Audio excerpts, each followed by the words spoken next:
A single dollar cannot buy you much anymore, but in the early days of the National Hockey League, you could get a player for it. That player was Chuck Dinsmore.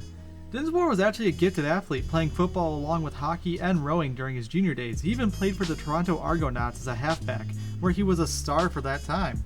He was described as tough as a pine nut, which is a saying I've never heard of before, but apparently a pine nut is a tough burnt piece of wood.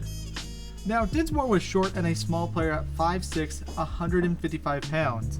Modern NHL players are on average 6'1". His short status and toughness earned him the nickname Little Hercules.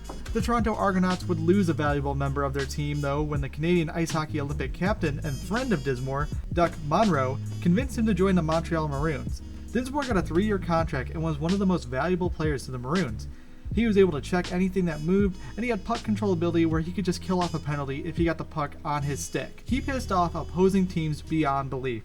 His coach Eddie Girard viewed him as the MVP of the game in their matchup against the Pittsburgh Pirates. No, the hockey team. His short stature earned him a new nickname in the form of Kid Disturbance. Kid Disturbance, which sounds like an awful Nickelodeon show, lived up to his name in a game against the Ottawa Senators. The Maroons were facing an onslaught, and Coach Girard looked for Dinsmore to provide a spark. Dinsmore did that. He made the choice to pick up the puck and just throw it. He just yeeted the puck down the ice with his hands, then bowl into the opposing Ottawa players like a bowling ball. He was considered the prize pest in hockey at the time. He was also trash. Well, in a way. He was statistically one of the worst players of all time. Dinsmore had a point per game of .08 in 100 NHL games. Only 2 had a lower point per game than him in NHL history, Aaron Bulpatti and Tim Sestito, who both also served as more of a pest than a fighter. He was also the lowest scoring player during his career, of players who had at least 75 games. Dinsmore would retire after the 1926-1927 season and become a hockey coach for a Montreal senior team, along with being a bond trader. He turned in his hockey jersey for a suit and tie, but that wasn't the life for Dinsmore. He wanted to make a comeback to the hockey life, and for one more taste of being in the NHL, as being a bonds trader was boring to him. Now, the Montreal Maroons, though, had already spent their entire $35,000 budget for the year and had no room, so Dinsmore agreed to play for a single dollar. Many of his teammates earned way more than $1,000.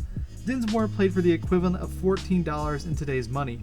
He would play 13 games that year, recording 0 points and getting paid basically less than 10 cents per game. After the season, Dinsmore once again retired and became an NHL rep, keeping him connected to hockey this time. But he would be fired for inefficient reffing. This was the end of his time in the NHL and hockey forever, as Dinsmore himself later admitted he didn't care for the modern game either. He started up a welding business after this, and he would later sell that company in 1962.